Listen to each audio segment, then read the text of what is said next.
यथा नदीनां बहवो अम्बुवेगा समुद्रमेवाभिमुखा द्रवन्ति तथा तवामी नरलोकवीरा विशांति वक्त्राण्य भीवी ज्वलंती। अर्थ, जिस प्रकार नदियों की कई लहरें समुद्र में प्रवेश करती हैं, उसी प्रकार ये सब महायोद्धा आपके धधकते मुख में प्रवेश कर रहे हैं। व्याख्या।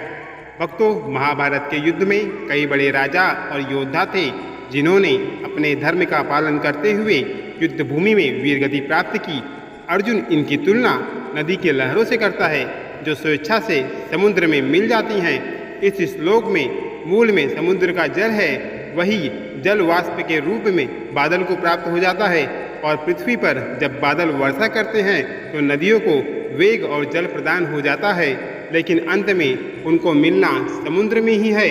वह सभी जल प्रवाह अपने नाम और रूप को छोड़कर आखिरकार समुद्र में जाकर मिल जाते हैं। इसके बाद उनका कोई नाम नहीं रहता, यानी कि जो उद्गम है वो समुद्र ही है। देखा जाए तो उनका किसी भी प्रकार का स्वतंत्र अस्तित्व पहले भी नहीं था। रूप, गुण और आकार भिन्न होने से वह समुद्र से अलग दिखाई दे सकते हैं, पर वह समुद्र से भिन्न नहीं है। भक्तों, अब हम नदियों की तुलना जीव से कर सकते हैं। जैसे नदी का एक अलग अपना अस्तित्व होता है, ठीक उसी प्रकार मनुष्य का भी अपना एक रूप, आकार होता है, लेकिन उसका लक्ष्य अगर सिर्फ परमात्मा है तो उसे शांति प्राप्त होती है। जैसे अंत में नदी समुद्र में मिल जाती है, ठीक उसी प्रकार जीवात्मा भी परमात्मा में एकाकार हो जाती है।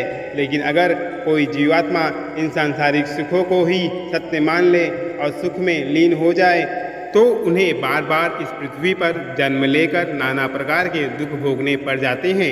इसलिए इस संसार में वास्तविक योद्धा वही है जो कि इस संसार के सुख में लीन ना होकर अपने मन और बुद्धि को एकाग्र करके निरंतर परमात्मा के चिंतन में लगे हुए हैं।